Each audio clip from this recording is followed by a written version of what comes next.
Orang-orang ini dihidupkan kembali untuk membantu atau dijadikan budak pesuruh di sisa hidup mereka yang menyedihkan.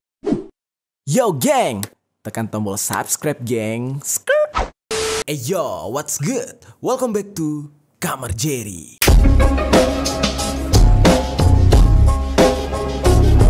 Geng-geng, hari ini kita kembali membahas persoalan zombie. Kita sudah beberapa kali nih ya membahas tentang zombie. Dan memang berita tentang keberadaan zombie ini simpang siur gitu ya. Ada yang mengatakan zombie ini hasil daripada virus. Ada juga yang mengatakan ini adalah sebuah uji coba yang gagal, yang akhirnya menciptakan sesosok manusia mayat hidup begitu geng. Kemarin juga kita sempat membahas tentang vaksin zombie, bukan vaksin corona atau vaksin covid ya, itu nggak ada hubungannya. Nah, kemarin tuh sempat tersebar isu kalau Umbrella Corporation, ini sebuah lembaga fiktif di Resident Evil ya, dikatakan kalau Umbrella Corporation ini sedang merencanakan sebuah misi untuk memalsukan vaksin COVID katanya, untuk merubah umat manusia menjadi zombie. Nah, ternyata berita itu benar-benar simpang siur. Dan ada juga narkoba yang bisa merubah si pemakainya menjadi sosok zombie, yaitu Flaka dan krokodil gitu ya. Nah, hari ini justru berbeda. Kita akan membahas zombie yang benar-benar real terjadi, benar-benar ada gitu ya. Cuma berbeda dengan isu-isu yang tersebar. Ini merupakan zombie yang tercipta dikarenakan adanya ilmu sihir, geng. Nah, sebelum kita panjang lebar membahas hal tersebut, gue perlu jelaskan dulu apa itu zombie. Zombie ini adalah salah satu karakter di dalam film horor gitu ya, di dalam novel, komik, bahkan sampai ke video klip. Nah, zombie ini digambarkan sebagai manusia yang telah meninggal lalu dihidupkan kembali. Dan zombie ini digambarkan sebagai makhluk atau manusia yang buruk rupa, benar-benar bangkai mayat gitu yang sudah membusuk namun hidup. Biasanya zombie ini digambarkan juga dengan sesosok mayat hidup yang menggigit manusia gitu kan. Dan dimana di sini dia itu benar-benar pemakan daging gitu ya, kanibalisme juga gitu. Pasti terbesit di benak kalian, apakah benar gitu ya zombie yang digambarkan di film-film itu, apakah benar ada zombie yang seperti itu di dunia nyata? Nah, hari ini kita akan bahas karena memang ternyata sosok zombie ini benar adanya. Zombie yang asli itu pernah ada. Nah, kejadian ini terjadi di sebuah pulau Haiti di Karibia.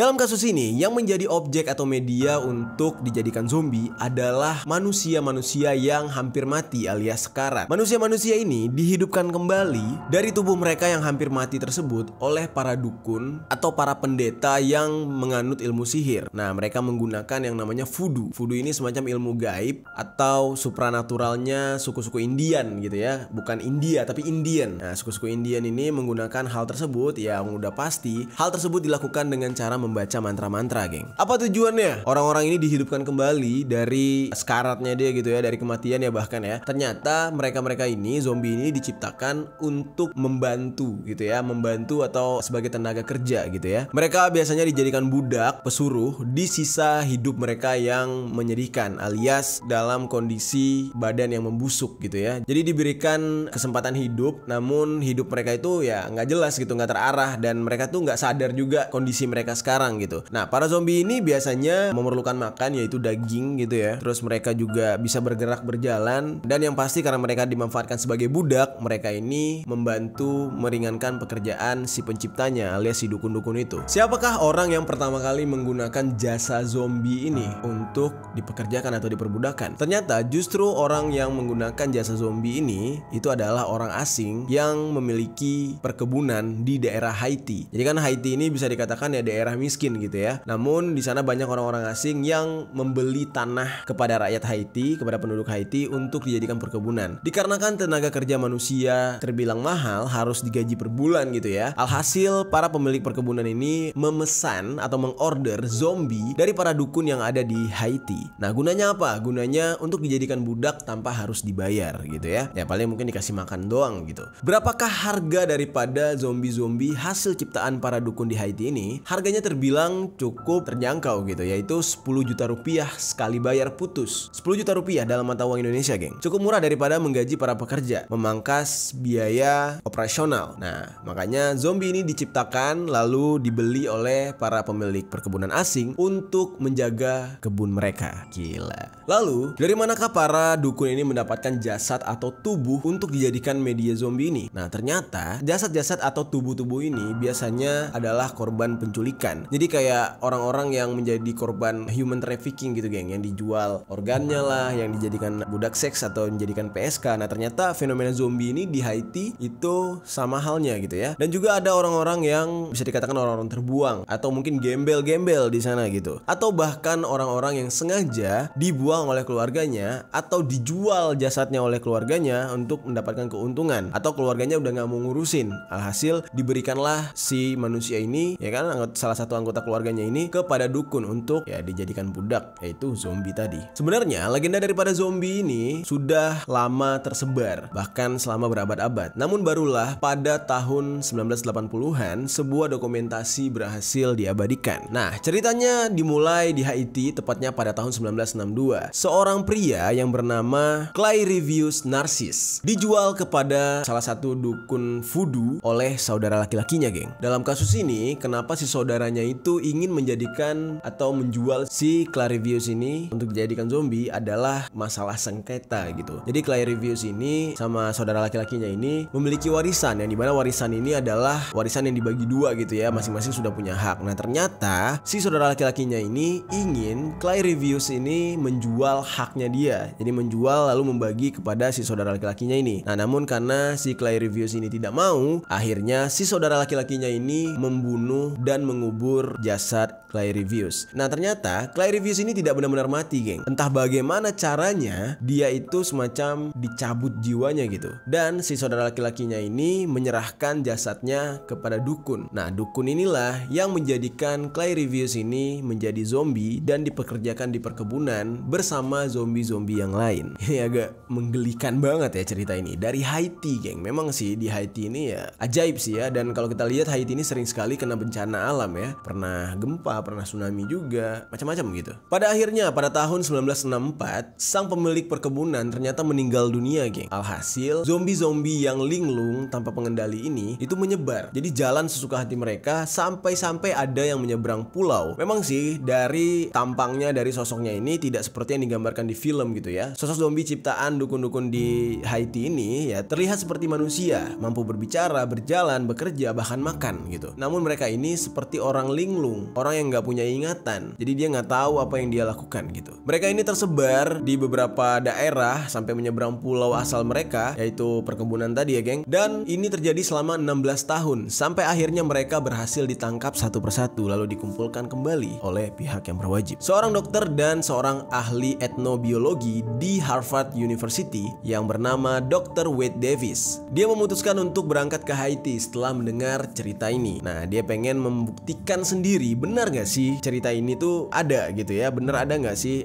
dukun-dukun yang menciptakan zombie ini. Ternyata sesampai di Haiti hal itu bisa dibuktikan, dan bahkan para dukun ini memperlihatkan atau mempraktekkan cara pembuatan zombie itu di depan Dr. Wade. Inti yang dia dapatkan dari hasil melihat proses pembuatan zombie adalah intinya buat mereka mati, buat mereka gila, sehingga pemikiran mereka dapat ditundukkan. Jadi konsepnya seperti itu ya, geng. Dalam melakukan hal tersebut, bahkan dukun-dukun ini, kata Dr. Wade, itu secara diam-diam memberikan semacam obat-obatan gitu ya, untuk menghipnotis kali, biar nggak sadar. Namun, cara untuk membuat para calon zombie ini mati itu berbagai cara, geng. Ada yang dibacok dengan celurit, ada juga yang dipukul dengan benda tumpul, dan dengan cara-cara lainnya, geng. Namun dari banyak cara untuk membunuh si calon korban, itu ada satu cara yang paling sering digunakan, yaitu menggunakan kulit katak yang biasa disebut bufo dan mencampurkannya dengan ikan puffer. Kenapa dilakukan campuran ini? Ternyata campuran ini apabila diberikan kepada manusia, manusia itu tidak benar-benar mati. Ya dia memang mungkin meregang nyawa, tapi masih bisa diselamatkan lah ya. Posisinya itu kayak di ujung tanduk lah. 90% sudah mati gitu, geng. Jadi 10%-nya itu ya masih ada lah organ yang bekerja. Kurang lebih kayak gitu.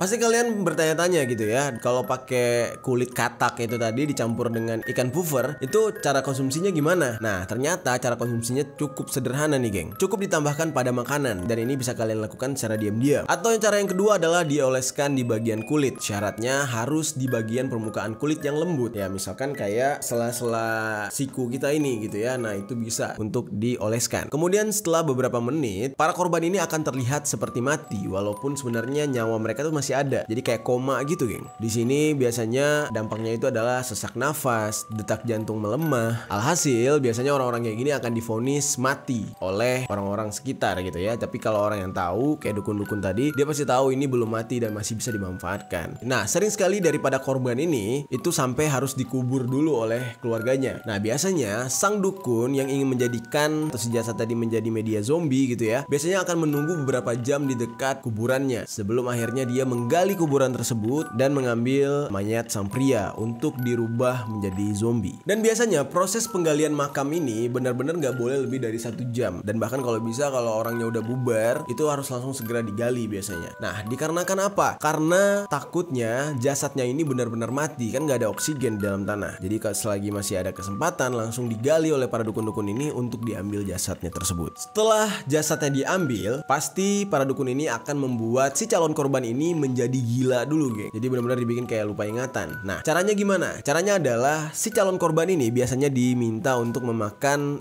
sejenis pasta yang terbuat dari datura. Ini sejenis rumput Jimsons. Kenapa menggunakan datura tadi? Karena memang ternyata efek daripada datura ini akan membuat si pengonsumsi itu memutus hubungan daripada pikiran dan realita. Dan kemudian rumput ini akan menghancurkan seluruh ingatan yang ada. Nah, biasanya para korban ini setelah mengkonsumsi datura itu, mereka bahkan tidak tahu mereka sedang di mana, mereka itu siapa, mereka ada di mana. Jadi benar-benar seperti orang yang lupa ingatan gitu, geng. Jika hal itu sudah terjadi, maka zombie-zombie ini sudah dalam posisi semi permanen dan mereka dalam kondisi kebingungan akan dikirim ke perkebunan-perkebunan yang ada di sana. Dan biasanya ketika mereka ini terlihat mulai pulih, mereka akan diberikan atau dikonsumsikan lagi datura ini agar kembali ke posisi awal, kayak di reset gitu, geng. Kayak di reset menjadi gila lagi gitu. Jadi dari sini kalian sudah mendapatkan gambaran ya, geng. Zombie yang dimaksud ini adalah manusia yang disetting untuk menjadi gila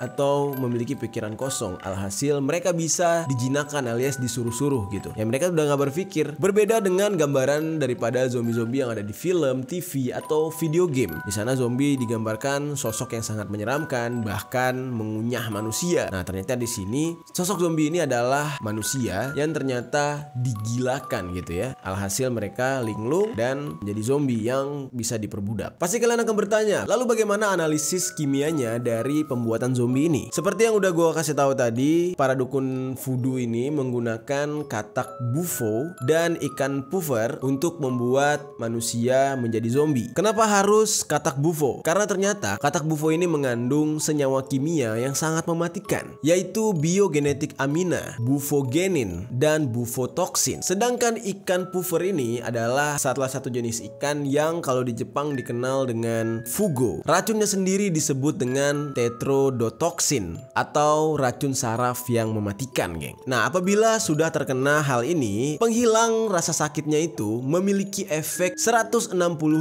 kali lebih kuat daripada efek kokain. Nah, biasanya orang yang memakan ikan ini akan jadi keblinger gitu ya, jadi on gitu karena kekuatan racunnya. Kasus paling banyak terjadi tentang kematian setelah memakan ikan ini yaitu di Jepang, karena memang ikan ini ketika dimakan akan sangat cepat menurunkan suhu tubuh dan tekanan darah, dan bahkan orang yang makan ikan ini bisa seketika mengalami koma, geng. Anjir, serem juga ya. Sedangkan datura adalah salah satu jenis rumput Jimsons atau nama latinnya Brugmansia candida, geng. Tumbuhan ini sendiri memiliki kandungan kimia antropin, hioskiamin, dan skopolamin yang apabila dikonsumsi menyebabkan kita akan kehilangan ingatan. Bahkan jika disantap atau mengkonsumsinya terlalu banyak, ini akan bisa menyebabkan kelumpuhan bahkan sampai ke kematian, geng. Bahkan bagi orang-orang yang menciptakan zombie ini itu harus benar-benar teliti melihat obat-obatan tersebut. Jadi benar-benar takarannya tuh harus pas gitu, geng. Hal ini supaya apa? Tujuannya adalah untuk menciptakan zombie kan. Nah, jangan sampai jika dosisnya melebihi atau overdosis, yang ada si calon zombie ini benar-benar mati. Dan ini real ya, geng ya, pernah terjadi pada tahun 1960-an di Haiti. Kalian bisa cari sendiri lah beritanya. Karena memang kalau berbicara tentang Haiti gitu ya, ini kekuatan mistiknya tuh masih kuat di sana. Dan padahal kalau kita lihat lihat mereka ini adalah keturunan Afrika Amerika ya. Jadi orang-orang kulit hitam gitu, geng. Nah, gimana menurut kalian setelah mendengar cerita ini tentang zombie? Apakah kalian percaya zombie itu ada? Apakah kalian percaya kalau zombie itu buruk rupa? Atau justru zombie seperti yang kita ceritakan tadi, sebenarnya mereka manusia yang disakiti hingga koma lalu dibuat hilang ingatan menjadi manusia linglung yang gampang diarah-arahkan atau disuruh-suruh? Dan gimana menurut kalian kalau hal ini terjadi di perkebunan Indonesia? Apakah kalian siap berteman atau berada di lingkungan yang sama dengan mayat hidup alias